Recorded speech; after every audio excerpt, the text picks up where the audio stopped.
Assalamualaikum warahmatullahi wabarakatuh. Selamat malam semuanya. Semoga sehat-sehat semua. Jelang laga Super Big Match yang akan berlaku esok, ya, antara tuan rumah Selangor melawan Johor Darul Ta'zim, ya. Selangor mahu untuk mutu pengadil yang baik ketika JDT bertemu dengan tuan rumah Selangor. Nah, sebaliknya dari Johor Darul Ta'zim, jurulatih JDT cukup mewaspadai Selangor. Mari kita update ataupun baca terkait hal tersebut. Nah, pertama ini dari harimaumalaya.com, ya. Perlawanan belum mula, Selangor FC tuntut mutu pengadilan tinggi ketika menentang JDT.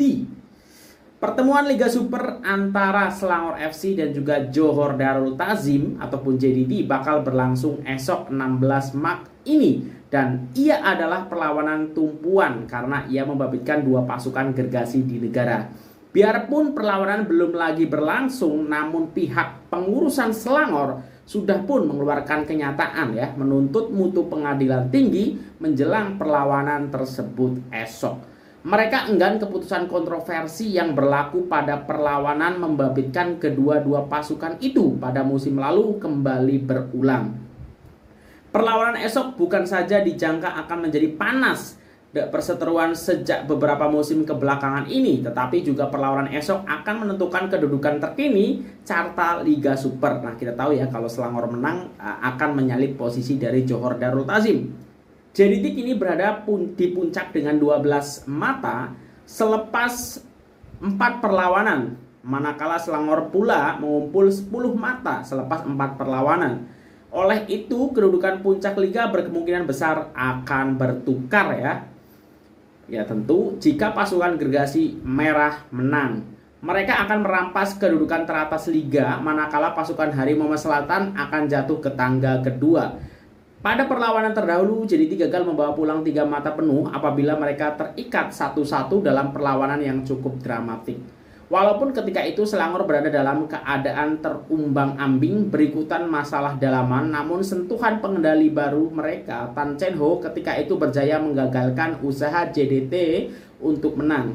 Antara keputusan kontroversi oleh pengadil pada perlawanan tersebut adalah apabila pasukan JDT dihadiahkan sepakan penalti apabila didakwa dikasari oleh pemain Selangor, walaupun ramai yang mendakwa sebaliknya.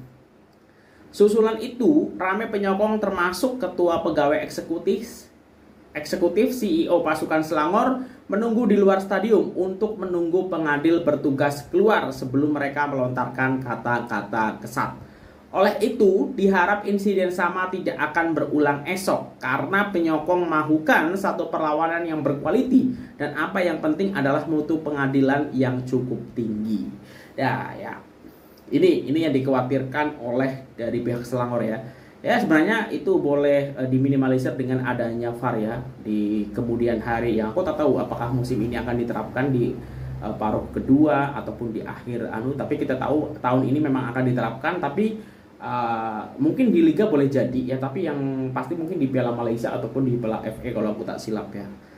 Kita tunggu saja nanti seperti. Nah, itu soal Selangor, ya. Jadi lebih ini khawatirnya soal non teknis, ya. Jadi tapi secara permainan bagaimana ini dari Selangor. Oke, selanjutnya dari Johor Darul Ta'zim, ya. Ini didapatkan dari makanbola.com. Tano Solari mau jadi waspada cabaran Selangor, dari Azim Nur, ya, yang menulis ini. Johor Darul Ta'zim ketika ini cemerlang di persada liga dengan 4 kemenangan dan tanpa sebarang kekalahan. Tetapi menjelang perlawanan Liga Super menentang Selangor esok, Esteban Tano Solari mau anak-anak buahnya berwaspada dengan cabaran tuan rumah. Ini karena selain JDT, Selangor juga masih belum kalah dalam 4 perlawanan. Dan anak-anak buah Tan Chen Ho pastinya ingin melakar kemenangan di hadapan para penyokong mereka di Stadium MBPJ esok. Justru Solari mau anak-anak buahnya tampil fokus bagi memastikan rekod kemenangan 100%. Mereka terus terpelihara. Dengan rekod tanpa bolos, mereka sudah dicalonkan oleh Kelantan pada minggu lepas. Beliau tidak mau rekod tanpa kalah JDT pula tergugat, ya, apalagi kalau tergugatnya dengan Selangor, ya. Sebenarnya tidak kecewa pun apabila kita dibolos, tapi ia bagaikan isyarat untuk kita lebih bersedia dan menggelak bagi melakukan kesilapan, ya, karena dalam permainan bola sepak lambat laun ia akan berlaku juga. Tidak dinafikan, benteng JDT cukup ampuh dan konsisten. Oleh itu, bagi pertembungan menentang Selangor, kami bukan saja memperkemaskan lagi benteng, sebaliknya memperbaiki apa jua kelemahan di setiap posisi, karena dalam bola sepak ia sentiasa perlu dimantapkan dan tidak boleh terlalu berpuas hati. Saya tahu Selangor adalah pasukan hebat dan mereka berada di momentum terbaik selepas menang pada aksi lalu menentang Pinang FC. Namun akan turun dengan semangat dan mental yang kuat untuk malah mau kekal konsistensi dan beraksi lebih tersusun, katanya bila dihubungi Arena Metro.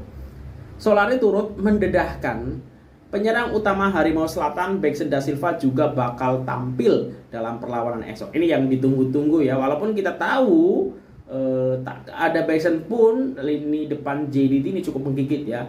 Bagaimana Diogo yang selain cetak jaringan juga berkontribusi memberikan assist, Fernando Forestier ya yang juga sudah mencatatkan jaringan juga, Arif Aiman juga cukup produktif, bahkan Juan Muniz itu juga jadi semua player boleh cetak gol lah di JDT ini. Selepas penyerang Brasil itu sudah pulih dari kecederaan semasa menentang Negeri Sembilan, ini good news banget sih buat JDT.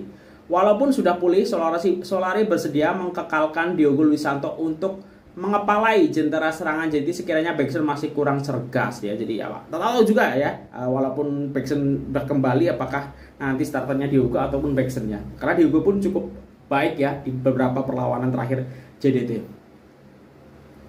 Ya, Beksen sudah pulih, tapi antara dia dan Diogo, kedua-duanya memiliki quality tersendiri, dan itu kelebihan yang ada di JDT karena kita memiliki deep squad. Dan kesemua pemain ini tidak ada masalah diturunkan dan sentiasa beri yang terbaik dalam perlawanan.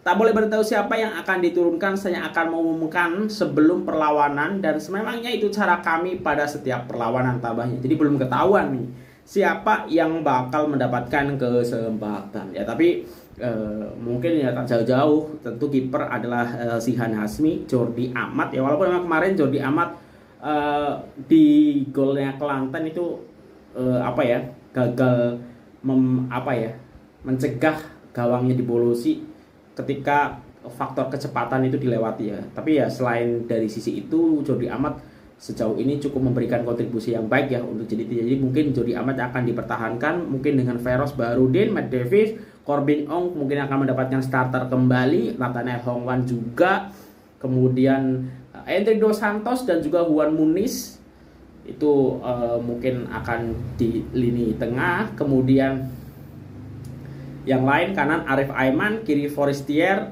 satunya apakah Beksen langsung starter? Nah, aku tak tahu ini, bingung. Tapi mungkin Beksen akan diberi kesempatan ya, atau ya kita tunggu saja Beksen atau Diogo, karena Diogo juga cukup berkontribusi banyak untuk kemenangan JDT di beberapa perlawanan terakhir gitu. Itu dan menarik ya, pasti ya bakal ada sedikit, menurut aku akan ada sedikit intrik, dan makanya harus pengadil ini harus memiliki standar yang tinggi dan harus berani memberikan standar ya. Kalau pelanggaran kalau kasih kartu kuning atau merah ya kasih ya sesuai dengan apa yang berlaku. Jadi ketika sudah diberikan standar yang tepat, pelanggaran-pelanggaran itu tak boleh berulang. Nah, kalau berulang berarti resikonya kartu kuning ataupun kartu merah keluar. Seperti itu.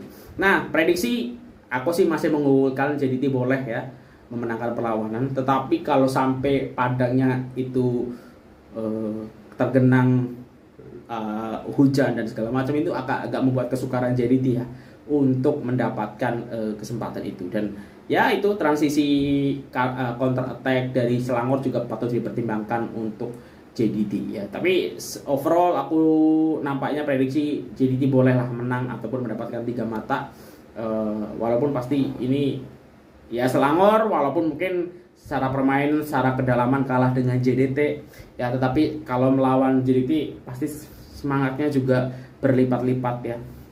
Dan JDT juga yang baik, walaupun sentiasa sudah berada di momen-momen kejayaan ya tiap memulai musim baru, apalagi musim ini Ini 10 tahun 4 perlawanan terbaik yang sudah dipertontonkan kalau kita tengok dari hasil statistik. 17 gol, 1 hanya kemasukan, itu rekor terbaik. Jadi semua player tapi nampaknya ini selalu ingin memberikan yang terbaik ya, walaupun secara pencapaian sudah banyak diraih ya, tapi belum berpuas hati. Yang penting match by match itu mendapatkan kemenangan. Nah itu jelang laga big match Liga Super Malaysia antara tuan rumah Selangor melawan JDT. Nah menurut korang seperti apa, prediksinya berapa, tulis di kolom komentar. Mungkin itu dulu, kalau ada kesilapan aku mohon maaf. Wassalamualaikum warahmatullahi wabarakatuh.